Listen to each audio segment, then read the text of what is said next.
Okay, we'll move to item number C. Jeff Harris is here with us today. He is the apiary inspector, and he's going to give a report and an introduction of a new apiary representative, Robin, correct? Yes, sir. Thank Good morning, you. Commissioners. Morning. And here is the beetle magnification where everybody wants to see it. If everyone remembers back, there we go. Disappeared on me again.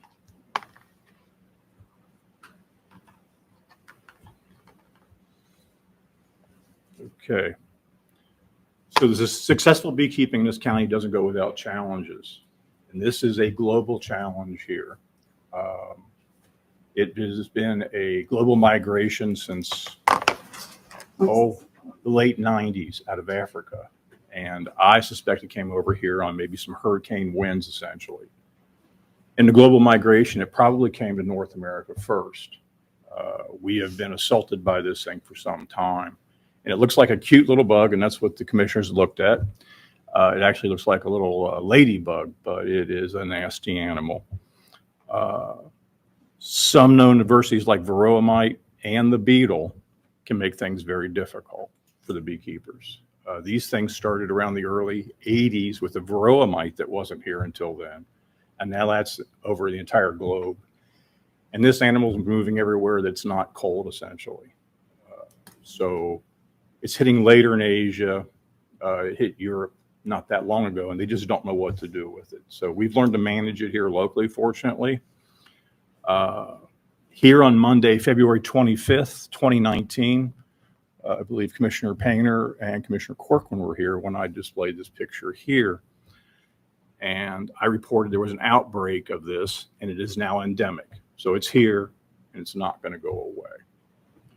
In that same year, I initiated a collaborative project. It was with a couple of big entities. One of them was Procter & Gamble and someone else.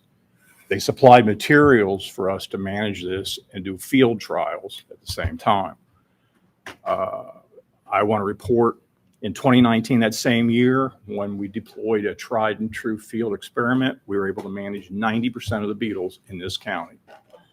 So as opposed to a base county like Warren, where actually we didn't do any kind of treatment or management at all, and theirs kind of went off the chart. There's different reasons for that environment and hauling bees in the area. So if you haul bees in, like if you haul trees in and they have diseases and pests, you expose everything that's endemic here to that. These difficulties aren't going away.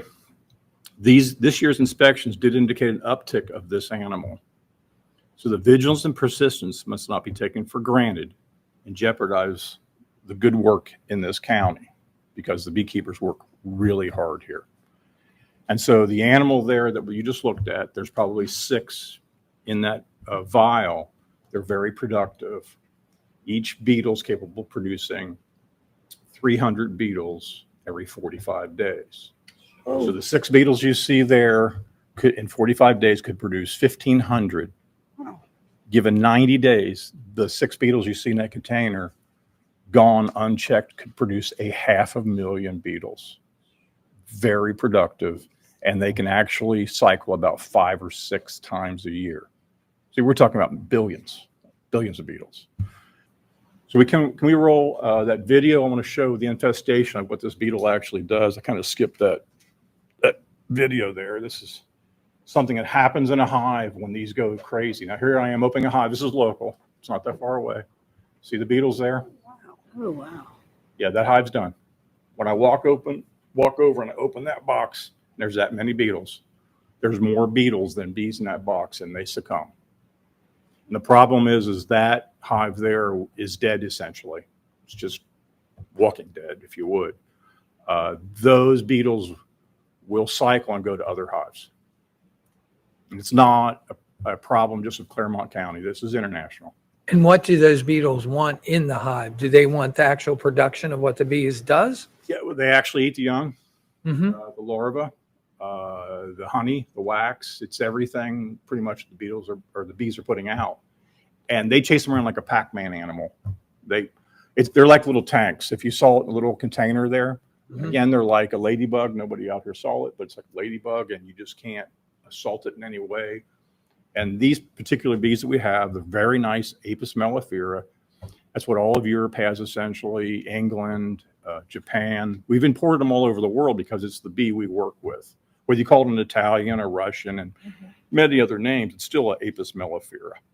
You know? And so it's a real docile bee. Well, how do you eradicate? How do you get rid of these? Yeah, it's a strategy. You can't just. I'm concerned because we built it's called an IPMP, Integrated Pest Management Program. So it took us about 10 or 15 years to develop that, and actually we're fortunate to develop it in that amount of time. With that knowledge, they can be managed without grabbing forever chemicals off the shelf because people get desperate. Then you're at the mercy of the chemical supplier companies. And I mean, the procreation is unbelievable for that animal. They probably started out with as many as you had in that bottle. And unfortunately, if they bought packaged bees, that's what they call them, that haul them in the state, they come with them. And so the folks that do bees and hard work and eradicate them off their hives, they're subjected to import bees. Not the guys that travel them so much on the flatbeds and pollinate all over the country. It's when they purchase bees from the South and bring them up is primarily the situation there. And there's no other predator for those particular beetles that would eat them, huh? Currently, no. The only option is, as I'm going over to study overseas, the original stingless bee of ages old. It's a totally different bee. It doesn't tolerate the small hive beetle and basically kicks them out in 20 minutes.